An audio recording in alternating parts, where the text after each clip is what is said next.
Volturi are the closest thing my world has to royalty. They enforce the law. Vampires have laws. You're a human who knows entirely too much about us. They could kill us all. Pattinson, welcome to Love Film. Hi. How's it going? Good. How are you? Yes, very well. With New Moon, we see your character, Edward, and Bella kind of move on to kind of a different stage, and it's a bit more complicated, their relationship. Would you agree? The first one was about just the initial impact of falling in love. Sure. And then New Moon is, I guess, about the reality of having a relationship with someone, which is immediately a negative side comes out of falling in love with them as well, which all the doubt and fear comes out as well. So I think it is a bit more complex. Kristen, welcome to Love Film. It's great to have you here. Thanks. Now, after the tremendous success of Twilight, I mean, did you ever think you'd have that success? Right. Yeah, nobody really expected it to be such a big... nobody expected a film that we all sort of agreed to do together and work on and put everything that we had into to become a franchise. And the great thing about Bella is that she's not a damsel in distress. She's a very strong character. I can imagine she's an awful lot of fun to play. She is. Especially because of the lows that she hits. And she's a strange combination of things to be. She's like...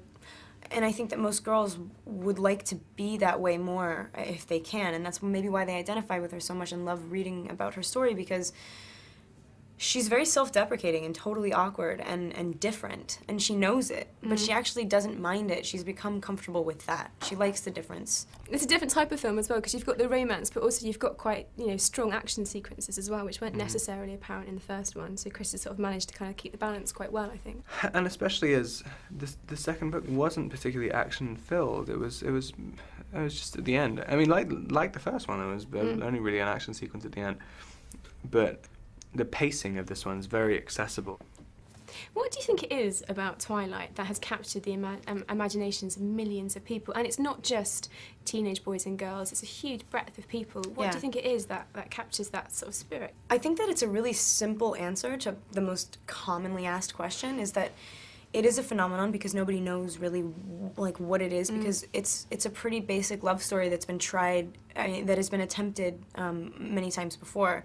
I think it's just that it takes very human, real emotions that everybody experiences. Like, I can relate to heartbreak and stuff like that, but not on this level. Like, this is just on a different realm of reality. It's like, anyway, so it's more exciting. It raises the stakes. Do you feel as protective over Bella as the fans do?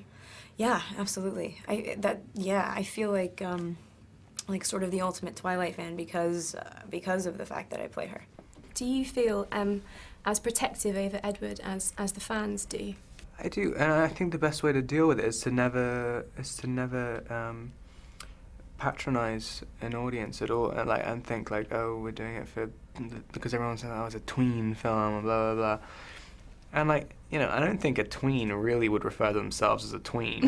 so I don't think it should be trying to make it for tween. And then with the New Moon, obviously, a different director, Chris, is on board. Was it different working with a new director? There's an adjustment period always, like in establishing working dynamics.